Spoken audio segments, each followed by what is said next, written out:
ka pa rin pinagbago. Naku, pogi pa rin talaga ang panganay ko.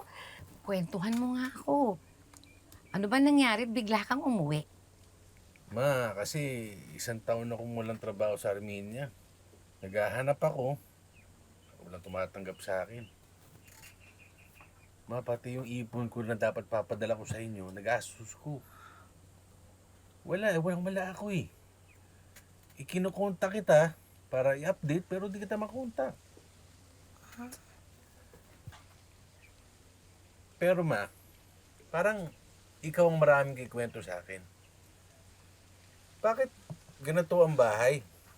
Saka ano itong suot mong yan? Ano yan? Yung ID ba yan? Ano yan? Anak, simula nung benenta ko yung bahay natin, ito na yung tahanan na kumupkop sa amin ng kapatid mo. Maraming salamat sa mahal na La Verdad. Kundi dahil sa kanya, hindi namin alam kung saan kami tutuloy ng kapatid mo. Eh, ma, di ba kulto sila? Ba't ka umanib sa kanila? Isang banal na samahan to, anak. Pag sumali ka dito, mabibigyan ka ng magandang buhay. Hindi ka pababayaan. Si Liberdad, ang naging sandalan ko nung nawalan ako ng pag-asa. Ma, meron tayong Diyos na sinasamba. Diba? Ako, sa Armenia. Nung nawalan ako ng pag-asa, siya lang ang kinapitan ko. Kung wala ang Diyos, malamang sumuko na ako sa dama ng problema ko, ma. Diyos? Diyos na pinaniniwalaan mo? Diyos na pinagtatanggol mo? Hinayaan niya ako maghirap mag-isa. Nasaan siya? Nung mamatay ang tatay mo, nasaan siya? Nung mabaw tayo sa utang, nasaan siya? Nung kailangan namin siya ng kapatid mo, nasaan siya? Walang kwenta yung Diyos na pinaniniwalaan natin!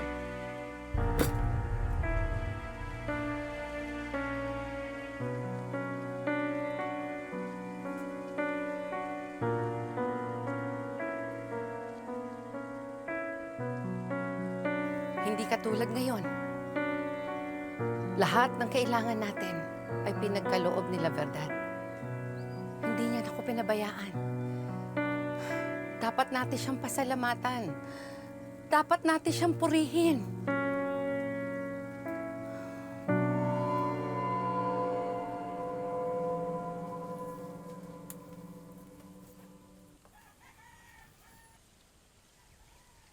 Ma?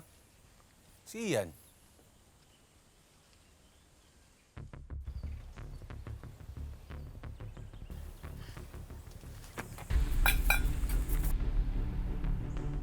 Ian? Sino ka? Sasaktan niyo rin ba ako? Ma, bakit nakakulong si Ian? Ang dami niya sugat. Ano nangyari sa kanya? Ginagamot siya ni La Verdad. Ginagamot o sinasaktan? Tingnan mo ang itsura ng anak mo. Bakit mo sila pinayagan saktan si Ian? Hindi ka ba naawa sa anak mo? Mateo, kailangan mawala ang mga demonyo na sumanib sa katawan niya. Para gumaling na siya kaagad. Para makasama na natin siya. Ma, hindi demonyo ang sakit ni Ian, schizophrenia. Kaya rin ako nag-ibang bansa para ipagamot siya. Hindi yan sila verdad na makakagaling dyan, doktor. Ano ba? Hindi mo alam yung ginagawa mo, Mateo! Ano ba? Mas hindi mo alam ang ginagawa mo, ma. Tingnan mo yung anak mo.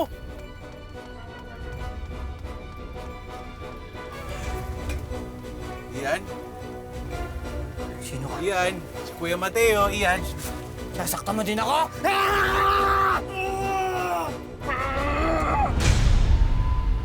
Anak, huwag na matigas ang ulo mo. Ma, darating si Clara bukas. Alam niyo naman na nurse yun. Mas marunong manggamot yun. Naku, hindi ka pa rin naniniwala, no? Kahit na nakita ng dalawang mata mo na binuhay niya ang isang patay. Himala yun. Kaya niyang gamutin kahit anong klaseng sakit. Maraming salamat, mahal na Rarata. Maaasahan ka talaga. Oh, sige. Mag-iingat ka, ha? Magpagaling ka. Mahal na Libertad, magpapagamot po ang aking anak. Sige, ako na ang bahala sa kanya.